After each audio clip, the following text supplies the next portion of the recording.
की जेबों में भी जाएगा। पूरा एक माफिया है जो इस कारोबार के अंदर मुलव्वस है। और पाकिस्तान में जब भी कभी अवाम का और माफिया का मुकाबला होता है तो 99% माफिया जीतता है, क्योंकि माफिया हमेशा अपने मफाद के लिए इकट्ठा हो जाता है। माफिया हमेशा अपने फायदे के लिए सर जोड़ के बैठ जाता है, लेकिन अवाम कभी भी अपने फायदे के लिए इकट्ठी नहीं होती। वो कभी भी बाहर नहीं निकलते, कभी भी अपने मफाद के लिए आवाज नहीं उठाते। इसलिए माफिया अपनी मनमानी करता है। इस मरतबा ये हुआ कि आलमी मंडी में पेट्रोलियम मसनूआत की कीमतें बहुत कम हो गई, बल्कि टके टोकरी हो गई। कीमतें वहां पहुंच गई जहां वो जंग से पहले भी नहीं थी, और ये उम्मीद की जा रही थी कि ये कीमतें वापस अपनी असली सतह पे आएंगी, या कम से कम 150 रुपए लीटर तक तो आएगा जहां इमरान खान साहब छोड़कर गए थे। ज्यादा नहीं तो वहां तक तो पहुंच जाए, क्योंकि इमरान खान बहुत महंगा पेट्रोल खरीद के आलमी मंडी से 150 रुपए लीटर में बेच रहा था, और उसमें भी वो मुनाफा कमा रहा था। अब जो मौजूदा सरकार है, ये इमरान खान की निस्बत लगभग 30% सस्ता पेट्रोल अब खरीद रहे हैं, और उसके बावजूद 150 रुपए का नहीं बेच रहे, 300 रुपए का बेच रहे हैं। और एक हफ्ता मजीद इन्होंने ये कीमतें बरकरार रखने का फैसला किया।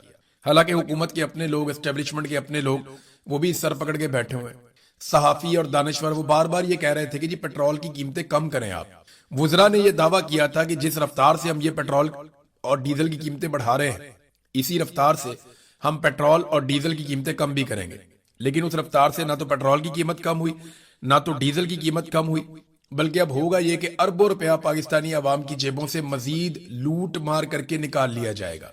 यही तरीका वारदात है। कभी जंग के बहाने पैसा लूटो, कभी अमन के बहाने पैसा लूटो, कभी मुश्किल फैसलों का कहकर पैसा लूटो, कभी कौम को हमारा साथ देना पड़ेगा ये कहकर पैसा लूटो, और कुछ भी करके ये पैसा लूटते रहते हैं। इनको दूसरा तरीका ही कोई नहीं आता, क्योंकि पाकिस्तान की मईशत चल नहीं रही। अगर मईशत चल रही होती ना, तो इनको इस तरह आवाम की जेबें काटने की जरूरत ना पड़ती। लेकिन ये फिर भी शायद काट ही लेते, क्योंकि ये देखे ना, और रिपोर्टें भी आ रही हैं कि पार्लियामेंट की मंजूरी के बगैर 3177 अरब रुपए खर्च कर दिए गए। यानी ये कैसे हो सकता है कि एक मुल्क में पार्लियामान मौजूद है और पार्लियामान को ऐसा बेवकूफ किया गया है कि पार्लियामान की मंजूरी के बगैर आप जो मर्जी कर ले। देखे ना, अमेरिका में भी पेंटागन ने पैसा खर्च किया जंग के ऊपर। उन्हें दोबारा पैसा चाहिए था, 80 अरब डॉलर से ज्यादा उन्होंने मांगे। 87 अरब डॉलर डोनाल्ड ट्रंप ने कहा कि वो पार्लियामेंट दे पेंटागन को जंग की बंद में। तो वो पैसा उनकी पार्लियामेंट से मांग रहे हैं। जब तक वो अप्रूवल नहीं देगी वो पैसा उन्हें नहीं मिलेगा, पेंटागन को नहीं मिलेगा जो दुनिया की सबसे ताकतवर फौज है। लेकिन यहां पे पूछते ही कोई नहीं पार्लियामान को। पार्लियामान की मंजूरी के बगैर 3177 अरब रुपए खर्च कर दिए गए। ये कितनी बड़ी अमाउंट बनती है आप जानते हैं? ये 10 अरब डॉलर से ज्यादा पैसा बनता है, लगभग 11, साढ़े 11, 12 अरब डॉलर। इतना पैसा इन्होंने खर्च कर दिया और परवाह नहीं की। मुख्तलिफ वजारतों में अरबों रुपए की बेकायदगियां हुई हैं, रिपोर्टें सामने आ गई, कोई पूछने वाले ही नहीं। मरियम नवाज साहब अपने खर्चों के बारे में बताती नहीं है। सवाब दीदी फंड्स कहां खर्च हुए कोई नहीं बताता। इश्तेहारात किस मद में कितने कैसे खर्च किए कोई नहीं बताता। अरबों रुपया इन्होंने इश्तेहारों के ऊपर लगा दिया, और इनकी सारी की सारी तवज्जो इस बात पे है कि जमीन पे कुछ हो या ना हो, मशहूरी हमारी होनी चाहिए, टिकटॉक हमारे बनने चाहिए, इश्तेहारात हमारे लगने चाहिए, हर जगह मरियम नवाज की शक्ल नजर आनी चाहिए। और नवाज शरीफ की शक्ल भी कहीं ना कहीं अब ये लगा देते हैं। पहले तो नवाज शरीफ को थोड़ा बहुत आगे रखते थे, कहीं ना कहीं उसका फोटो चिपका देते थे, लेकिन अब नवाज शरीफ को आहिस्ता आहिस्ता बाहर ही कर दिया। अब या तो फील्ड मार्शल आसिम मुनीर का फोटो लगाते हैं, या छोटे मियां साहब जिनको वजीर आजम बनाया गया उनकी लगा देते हैं, या जाली फार्म 47 पे टिकटॉकर को वजीर आला बनाया गया उसका फोटो कहीं ना कहीं चिपका देते हैं, और किसी का फोटो भी ये नहीं लगाते। और इश्तेहारात के ऊपर उन्होंने कमर कसी हुई है कि जितने ज्यादा से ज्यादा इश्तेहारात ये देकर मीडिया को खरीद लें, बस यही एक कोशिश है जो ये लोग दिन रात करते हैं। अजीबोगरीब किस्म के पाकिस्तान में कवानीन पास किए जा रहे हैं, अजीबोगरीब किस्म के रूल्स मुतारिफ करवाए जा रहे हैं। अभी एक अरसलान आदम साहब का मसला उठा, और पाकिस्तान में बहुत सारे जो समझदार लोग हैं वो ये समझा रहे हैं एफबीआर को और हुकूमत को कि ये मत करो। मैंने कुछ अर्सा पहले आपको खबर भी दी थी कि इन्होंने एक इख्तियार दे दिया एफबीआर को, जिसके मर्जी अकाउंट में से पैसे निकाल लेते हैं। ऐसा नहीं होता कि एफबीआर किसी का अकाउंट खाली कर दे, जनाब आपने टैक्स नहीं दिया, आपने फला नहीं किया, ये नहीं किया तो हम आपका अकाउंट खाली कर रहे हैं। नहीं, हाँ, अकाउंट को आप ब्लॉक कर सकते हैं, उसको आप होल्ड कर सकते हैं। आप पैसे निकाल नहीं सकते, पैसों को होल्ड कर सकते हैं, और फिर उसका मुकदमा चल सकता है।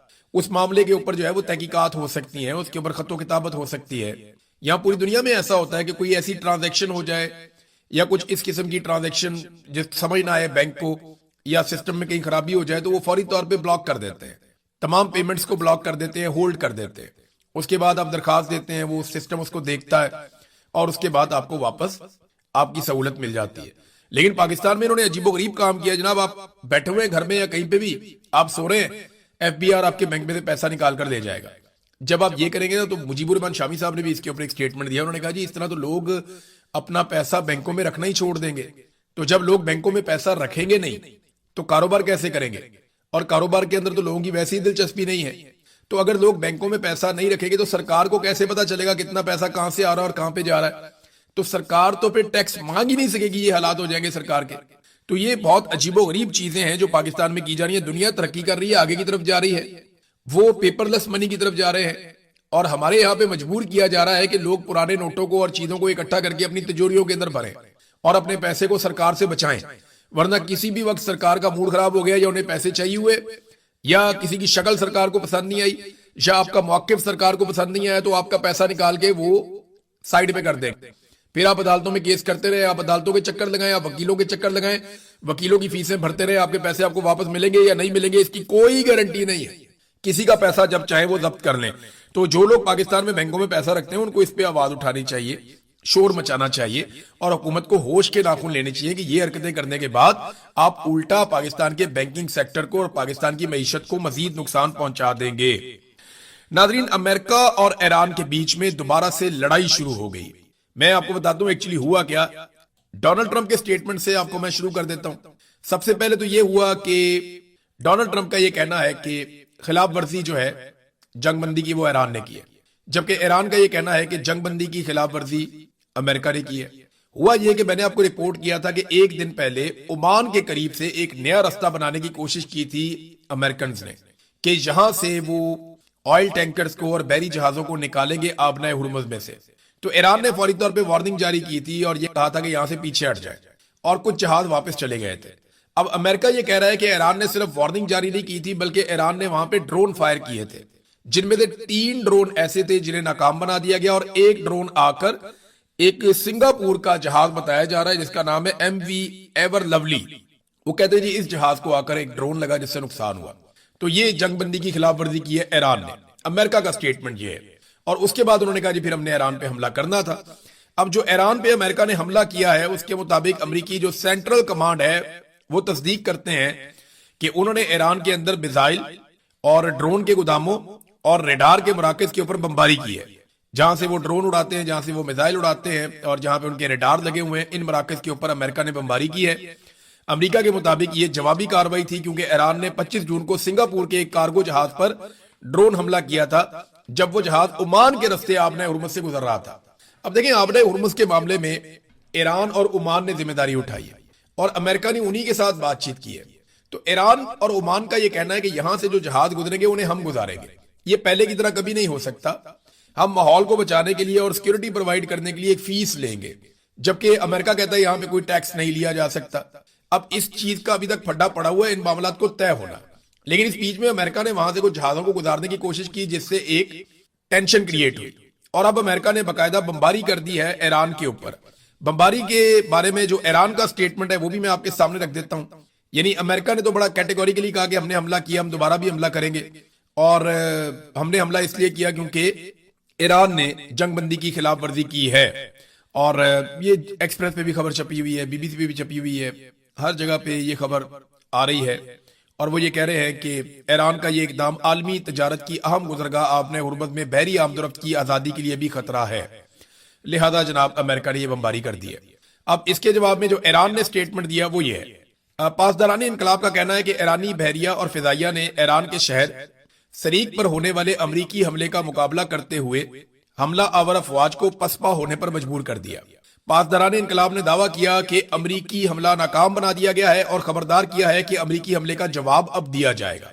यानी अब जो बमबारी अमेरिका ने ईरान में की है उसके बदले में ईरान अमेरिका पे बमबारी करेगा। कहां करेगा, किस वक्त करेगा, वो ईरान ने नहीं बताया, लेकिन उन्होंने कहा जी कि ईरान का रद्द अमल तेज होगा और फैसला कुन होगा, और वो ऐसे वक्त और मकाम पर किया जाएगा जिसका इंतखाब ईरान खुद करेगा। अब देखें ना, ईरान ने अगर जवाबी कार्रवाई करनी है तो उसको फौरी तौर पे करनी पड़ेगी। अभी तक ये तीसरा ऐसा मौका है जब ईरान के ऊपर अटैक किया गया और ईरान ने सब्र का मुजाहरा किया। यानी लास्ट 2 ऐसे मौके हो चुके हैं, एक इसराइल की जानिब से और उसके बाद एक अमेरिका की जानिब से भी, जब ईरान ने वापस जवाबी कार्रवाई नहीं की।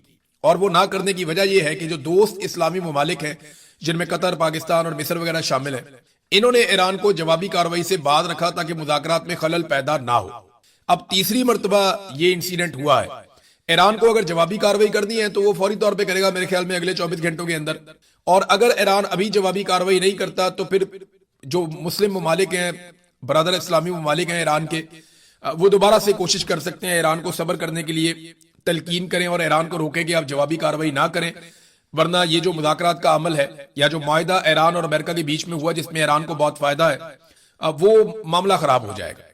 देखिए, अमेरिकन को ये बात भी समझ आ गई है कि ईरानियों ने ना तो मैदान में लड़ाई हारी है, ना ही ईरानियों ने लड़ाई हारी है टेबल पे, और टेबल पे भी जो कुछ ईरानियों ने हासिल कर दिया है वो कुछ कम नहीं है। तो अमेरिकन को आहिस्ता आहिस्ता समझ आ रही है कि ईरानी कितनी बड़ी लड़ाई जीत गए हैं और तारीख के अंदर भी उनकी जीत लिख दी जाएगी। तो अब उनकी फ्रस्ट्रेशन है वो आपको नजर आ रही है। ईरान का देखना पड़ेगा वो सब्र करता है या दोबारा से अटैक करता है। ईरान ने इसके ऊपर अपना एक स्टेटमेंट भी जारी कर दिया। एक और डेवलपमेंट हुई है नाज़रीन इस रीजन में, और वो डेवलपमेंट हुई है लबनान और इसराइल के बीच में। अमेरिका ने सालसी करवाई और एक फ्रेमवर्क का एक वायदा है उसके ऊपर दस्तखत कर दिए गए। ये लबनान और इसराइल के बीच में मुज़ाकरात हुए, इसराइल भी खुश है, लबनान भी खुश है। ये दोनों ममालिक तो खुश हैं, लेकिन हिजबुल्लाह खुश नहीं है। हिजबुल्लाह ने इसके खिलाफ भी स्टेटमेंट जारी किया है और हिजबुल्लाह का कहना है कि वो इस तरह सरेंडर नहीं करेंगे इसराइल के सामने। देखिए, इसको जरा थोड़ा आपको समझना पड़ेगा कि लबनान के अंदर जो हुकूमत है वो उतनी मकबूल नहीं है। वहां पे हिजबुल्लाह हुकूमत से ज्यादा मकबूल है, लेकिन हुकूमत हिजबुल्लाह की नहीं है। हिजबुल्लाह के लोग हुकूमत का हिस्सा जरूर हैं। अब ये किस तरह मैनेज किया गया है इसके लिए एक बड़ा लंबा वीलॉग करना पड़ेगा, लेकिन फिलहाल हिजबुल्लाह लबनान में हुकूमत में नहीं है, और जो हुकूमत लबनान की है वो अवामी हुकूमत नहीं है कि बड़े पैमाने पर जो है वो अवाम उस हुकूमत के साथ खड़ी हो। मकबूलियत जो है वो हिजबुल्लाह के साथ है। अब मामला ये है कि जो हुकूमत है अब वो हिजबुल्लाह से भी उसको प्रॉब्लम है, और इसराइल के साथ उनके मामला अच्छी तरह तय हो जाते हैं, अमेरिकन के साथ उनके ताल्लुकात अच्छे हैं। तो अब अमेरिकन ने सालसी करवाई है और हिजबुल्लाह को बाहर रखकर एक मुआहिदा कर लिया लबनान ने और इसराइल ने। अब हिजबुल्लाह इस मुआहिदे को जो है वो एक कमजोरी समझ रहा है, यानी वो इस तरह का मुआहिदा नहीं करना चाहते थे। वो कहते थे जो इस्लामाबाद का हमारा मुआहिदा है, जो मामला चल रहा था ईरान और अमेरिका के बीच में, उसकी रोशनी में हमें आगे बढ़ना चाहिए था। बहरहाल ये चीजें चलती रहेंगी। अभी देखते हैं कि इसराइल और हिजबुल्लाह के बीच में आने वाले वक्तों में मामला क्या होता है, क्योंकि हिजबुल्लाह ये कह रहा है कि वो अपने हथियार भी तैयार रखेंगे और वो लड़ाई के लिए भी तैयार रहेंगे और वो किसी किस्म का कब्जा बर्दाश्त नहीं करेंगे। बहरहाल ये एक मुआहिदा और हो गया, अमेरिका ने यहां पे सालसी की है। और अब आखिरी चीज जो है वो वेनेजुएला की सूरत हाल पे मैं आपको जाते जाते बताऊं। ये वीलॉग जरा मुख्तसर होगा क्योंकि खबरें बहुत ज्यादा नहीं है। एक इंपॉर्टेंट चीज इमरान खान साहब के हवाले से है, वो मैं आपको बताता हूं अभी वीलॉग में। लेकिन वेनेजुएला की सूरत हाल ये है कि अब तक 1000 लोग जल्जले के नतीजे में उनकी लाशें मिल गई हैं, उनकी पहचान की जा रही है, जबकि हजारों अफराद, कुछ इतलात के मुताबिक 40 से 50 हजार अफराद अभी तक लापता हैं, जिनके बारे में नहीं पता कि वो कहां गए, और हो सकता है कि वो मलबे के नीचे दबे हों। वो कितने जिंदा हैं, कितने लोग मारे गए हैं, इसके बारे में कुछ कह नहीं सकते। लेकिन एक क्यामत खेज जल्जला जो है वो वेनेजुएला में आया है। जापान में मेरी कुछ लोगों से बात हुई, उन्होंने कहा कि पहली मरतबा ऐसा हुआ कि जल्जला आया और सुनामी की वार्निंग जारी नहीं की गई, वरना जापान में पूरा एक सिस्टम काम करता है कि जैसे ही समंदर में जल्जला आता है या कोई भी ऐसी हरकत होती है तो सुनामी की वार्निंग जारी की जाती है और लोग फौरी तौर पे जो हिफाजती तदाबीर है वो इख्तियार करते हैं। लेकिन बड़े लंबे अरसे के बाद उन्होंने पहली मरतबा यह महसूस किया कि यह जल्जला तो आया लेकिन सुनामी की वार्निंग जारी नहीं की गई, और ये जल्जला भी उसी इलाके में आया जहां पे पहले सुनामी आ चुकी है। अब वहां जो मेरी लोगों से बात हुई वो कह रहे जी हम तो हैरान हो रहे हैं कि ये कैसे हुआ। पाकिस्तानी वहां पे जो मौजूद है उन्होंने कहा जी इससे पहले कभी ऐसा नहीं हुआ।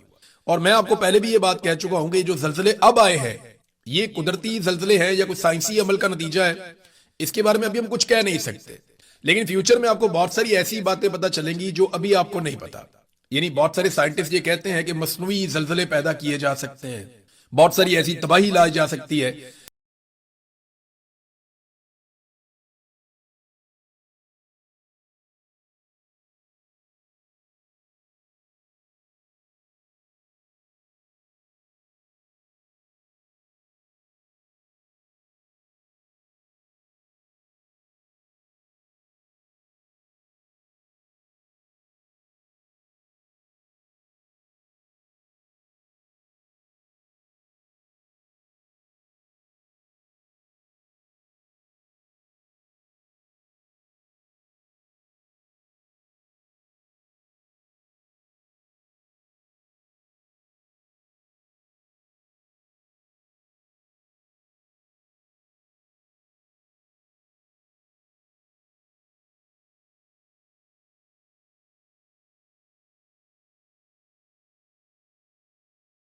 1000 फुट की बुलंदी के ऊपर उड़ रहा होता है। लिहाजा